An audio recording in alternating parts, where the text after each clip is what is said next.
मी 12वी मध्ये असताना तिला प्रपोज केला होता. ती म्हणाली, नाही, मी तशी मुलगी नाही. मला अजून पुढे शिकायचंय, खूप मोठं व्हायचंय. मला अगोदर माझं करिअर घडवायचंय. माझी ध्येय खूप मोठी आहे. काल भेटली डी मार्टमध्ये. मला बोलली, सर, सामानासोबत पिशवी देऊ का? एक्स्ट्रा 5 रुपये लागतील.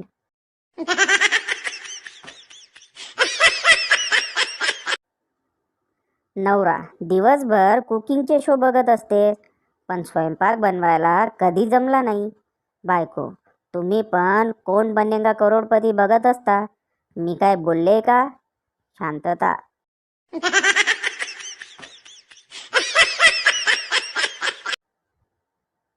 दुकानदार रागाने, ओ बाई, जरा तुमच्या कुत्रीला आवरा ना. ती दुकानातली फळं चाटते, बघा, जरा लक्ष ठेवा.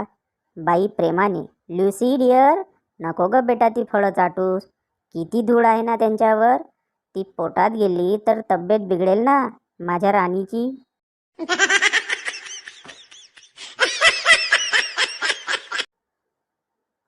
दोन मुलांची आई असलेल्या बाईचं तिसरं लग्न चालू असते. फेरे चालू असताना अचानक तिचा मुलगा रडायला लागतो.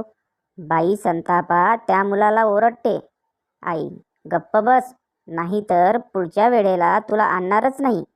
नवरा जागेवर बेशुद्ध.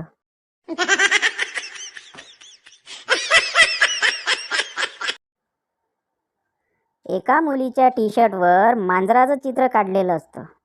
एक मुलगा डोळे मोठे करून ते पाहत असतो. मुलगी, काय पाहतोयस? मांजर कधी पाहिली नाही का? मुलगा, मांजर पाहिली होती, पण दुधाची राखण करताना पहिल्यांदाच पाहतोय.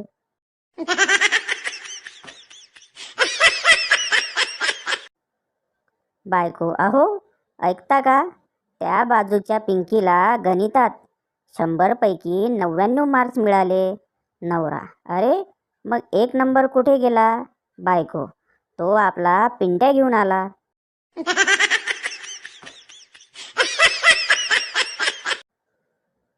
चिंगी, मी काल स्वप्नात माझा खून होताना पाहिला.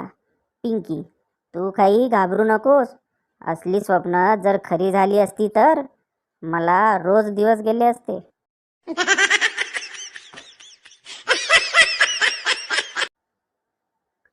नवरा संपूर्ण रात्र बाहेर राहून सकाळी सकाळी घरी येतो. बायको रागाने, आता सकाळी 7 वाजता कशाला आले? नवरा, सकाळी सकाळी कशाला येत असतात? नाश्ता करायला.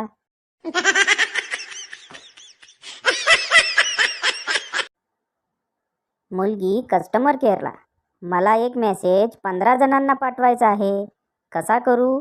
कस्टमर केअर, मेसेज काय आहे? मुलगी, हाय जानू, काय करतोयस? माझा रिचार्ज संपलाय, 100चा रिचार्ज कर ना.